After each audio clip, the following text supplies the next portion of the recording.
laps, the tire temperatures and pressures weren't where they needed to be, which is quite unusual. So a lot of learning on the fly for these teams right now. Yeah, you know, you talk about lack of information on the softer red tire, and I was talking with Ben Bretzman just before the start of this session, who's the race engineer for Scott McLaughlin in the Thirsty Threes. And he told me, he said, hey, we have no idea what the red tire's doing. He said between our 3 Team Penske cars, I was able to put 1 lap together, meaning every driver got about 3 corners to get a read. That's crazy. And it's just tremendous guesswork. I've heard that from every single driver I've talked to in this field. They have no idea what's about to happen when the softer red tire goes on. The other challenge that you have, we talk about it a lot in qualifying, Townsend, but we saw a little bit of this in practice. We have 13 cars on track right now.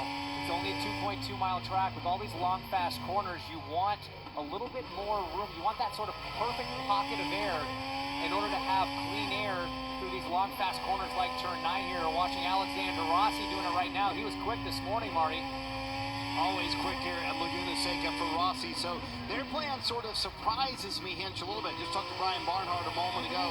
Their thought process here, 4 laps on those sticker primary tires that we see on the car right now that they went out on, and then 3 laps on the red. And I mentioned just a moment ago, they're going to waste no time when they make that change on pit road once they do come in after those 4 laps on the primaries. It's just surprising they're going to run so many laps on the primaries. I think we thought drivers may do maybe 1 lap on the primary tires, come in, fire those alternates on, and then see what happens from there. Yeah, a lot of unknowns, certainly, and we did talk about that. But look, these guys are smart. There's a lot of engineers that make a lot of money and have a lot of experience. So my guess would be they're going to make a few changes to the car to try to generate more temperature and pressure quickly. One of those easy ones is just going to be tire pressures. You can do things with the toe on the cars as well to help with that. So I'm sure that they've thought this out. Rossi has an incredible qualifying record here. From 3 starts, he's never been worse than 3rd. Let's see if Alexander can keep that going. 7 minutes, 40 seconds to go.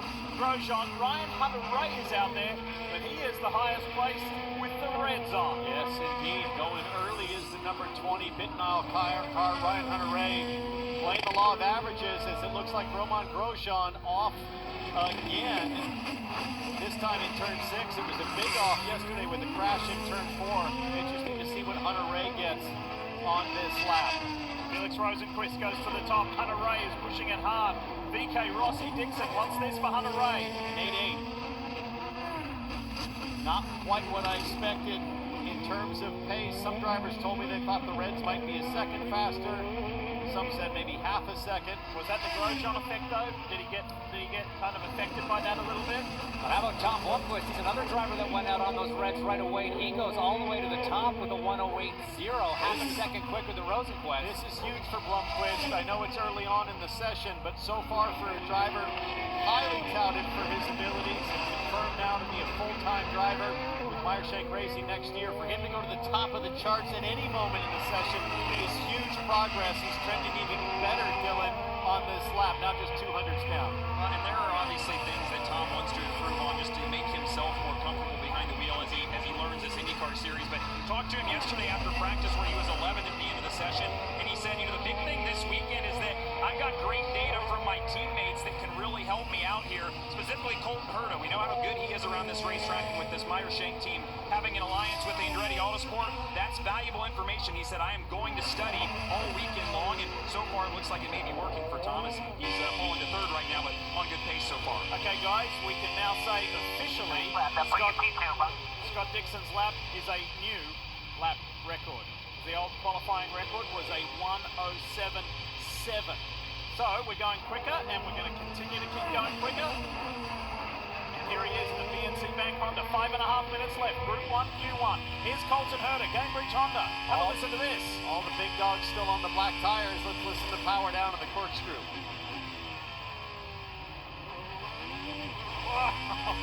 Spins it up as he crests the hill. Little short shift out of Colton Herta. He's tracking pretty well. Where's that put him? P5.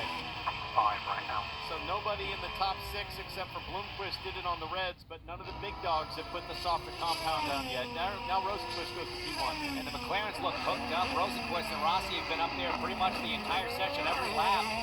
As the track gets quicker, as the tires get quicker, they're just delivering. A bit of a mixed bag behind them. Let's see what Grosjean can do after that lap was abandoned for the turn 6 off. He ends up P5, knocking Blomqvist out. Currently P5. Let's talk Dixon, Kevin. Scott Dixon has come in, like Marty was hearing, 4 laps. That's what he did as well. Quick time on the primaries. Mike Hull said 3 laps is what we think it's going to take on the alternates. Dixon is going to release right now. What a finish the season has been for him. It won't be a 7th championship, but 2 wins and a podium in the last 3. For the 43-year-old New Zealander who just seems that age doesn't affect his performance, his strategy, his execution. I'm not going to say he gets better with age. He's just Scott Dixon. It is what it is. He's ticked a lot of boxes this season, James, in terms of reminding everybody his mastery in things like saving fuel and racecraft. How cool would it be for Dixon to be outright fastest today in qualifying? That would just be another giant flex for the 6-time champ. Yeah, sure. Well, I actually was chatting with him in an interview earlier this weekend, and I said, man, how do you do it? What's the secret? And he goes, there's no secret. I just love it. The secret is the love of the sport, the love of winning races, obviously with a great operation in Chip Ganassi Racing, and that just fuels this guy to keep showing up and keep just putting a stomping on the field from time to time. And that's it, Mitch, right? Enthusiasm always wins out. Passion always wins out. If you don't have to try to like something, it's going to come a lot easier, and you've got to do it with a lot more conviction. And that smirk that Dixon has worn so prominently for the last 20 plus years, I think, is a subtle reminder that many have tried, but nobody has fully figured out the Dixon mojo, way. the Dixie dust. They don't know where to find it. You expect that pace out of guys like Rosenquist and Dixon, but guys, I'm super impressed with Yuri Vips right now in that number 30 machine. The rookie here, up in P3 at the moment. Felix, he's had some really good qualifying form lately, Kev. He knows how to get a lap done on a road course. Felix Rosenquist wants to send off his tenure with Arrow McLaren in style, and a good start to that with a runner-up finish at Portland. So that kind of summed up my experience there. Got a lot of pace, but we just haven't had as many results as we wanted. So everyone agreed it's probably time to move on. But he has a good car this weekend, and Felix feels like, yeah, I've got a chance to be up in the front and maybe go out a winner in my final race with the team. That'd be pretty cool, wouldn't it? There he goes, down through the mine shaft that is the corkscrew. 2 minutes left, that's it. Vips is in the green, Grosjean 2, and Rinus VK. All trying to be above that cut line to go through to the next phase in this last qualifying day of the year. We talked about this a little bit yesterday, Tassel, as we see Rinus VK through that fast turn 4 is the conditions. Cool air temp, 72, but track temp is all the way up at 124 degrees. That's very hot. This fresh asphalt is very dark and absorbs a lot of the heat. Also, the wind you got to take into account in these long, fast corners. You're looking for flags the same way you look at a windsock at Indianapolis. You're looking at the flags as we see Hunter Ray around at a turn 11. This will almost certainly mean a local yellow and probably a red based on the frustration in Ryan Hunter-Reay's voice. And look who just went to the top, hopefully in time. Yuri Vips convincingly half a second quicker than Rosenquist. Right at the right time, and that's going to leave people like Marcus Ericsson and Rinus VK and Tom Blomqvist a little frustrated. Here's the Custom Entertainment Honda for Rahal Letterman Lanigan, the 23-year-old Estonian on top. Currently P1. See if we can figure out what happened to Ryan Hunter-Reay at the exit at turn 11.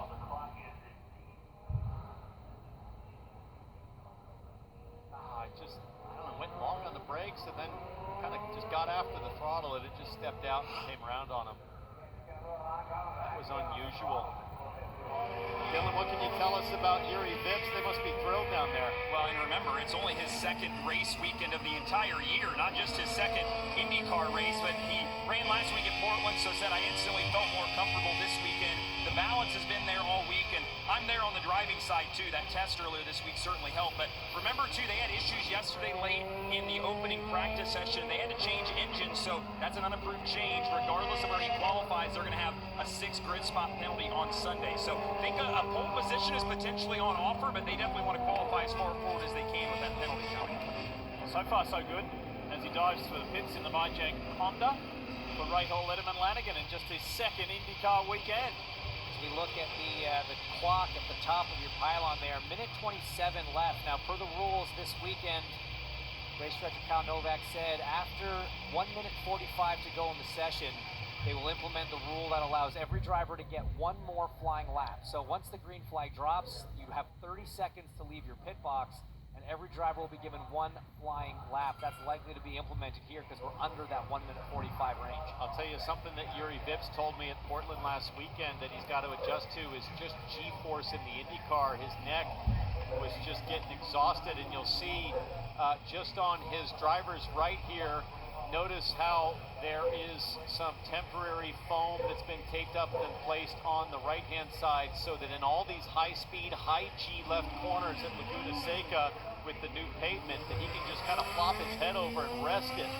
Not something you would normally be doing when your neck's fully tuned up, but that's what it's like as a rookie coming to IndyCar and just trying to get your body ready for the physicality of a lap around here. Hinch, think about what he told Dylan yesterday. He said, just the fact that I haven't raced in about a year I'm just getting back into race weekend cadence. So last weekend was invaluable. For sure, and that test today, as was mentioned, on Thursday, that helped a ton. But you talk about those G-forces, there are 4 corners on this racetrack over 3G, 3.2 peak Gs in both turn 4 and turn 6, 3.4 in turn 10, and turn 9, 3.6 G sustained. It's also the longest corner, so this one really tests the physicality of these drivers. I got news for you.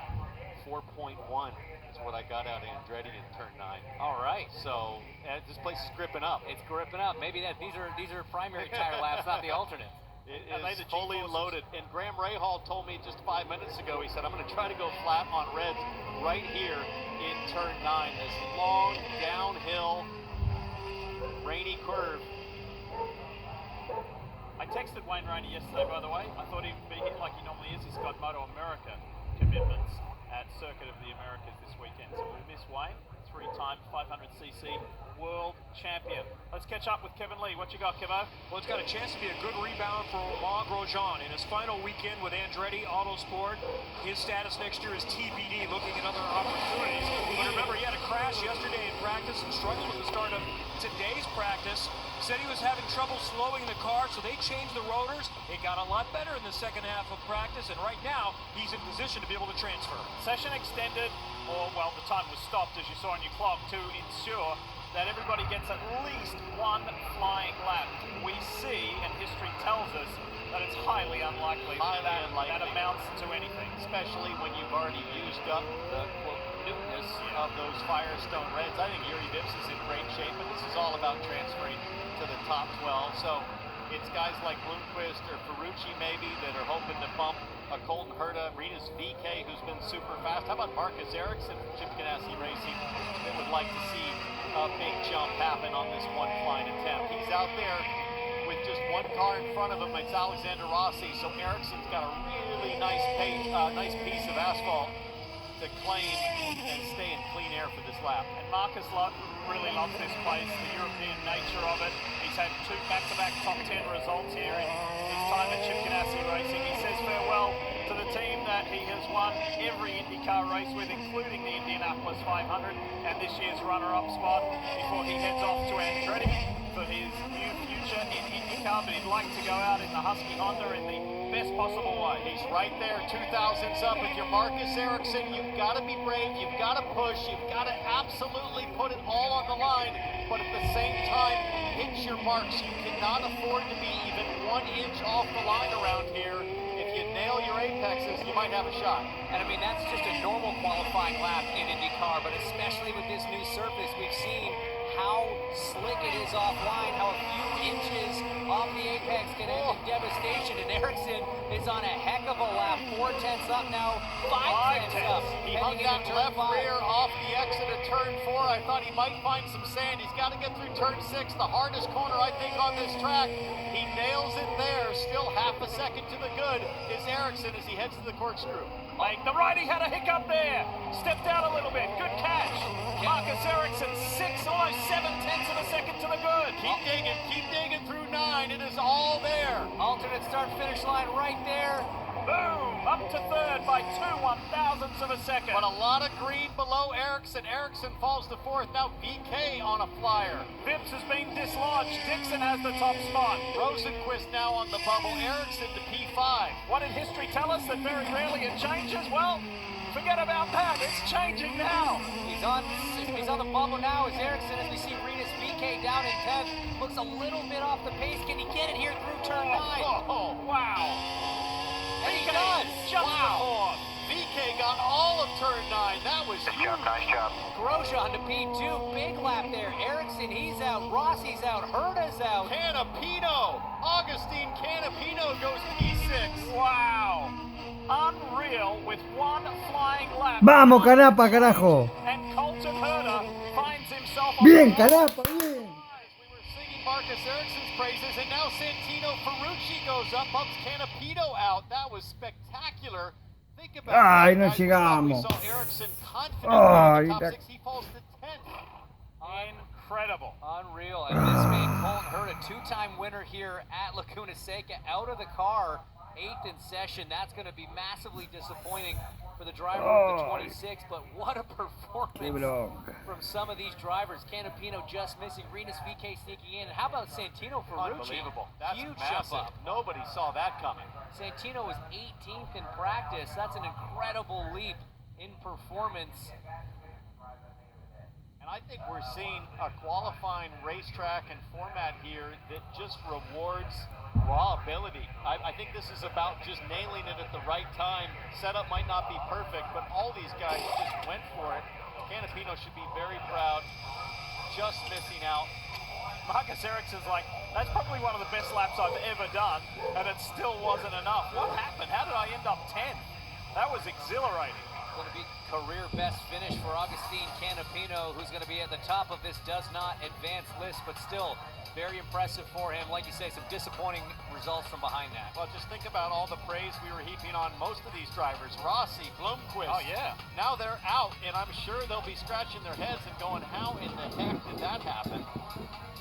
So, while they don't go any further, these guys did advance, and this turnaround for Rinus VK, this late season turnaround, continues. He's showing us that it was no fluke last weekend. What about AJ Foyt Racing, Santino Ferrucci, and the rookie, Yuri Vips, who went to the top before the red flag, and his time stood good enough. It was Marcus Ericsson who set the pace when they were released from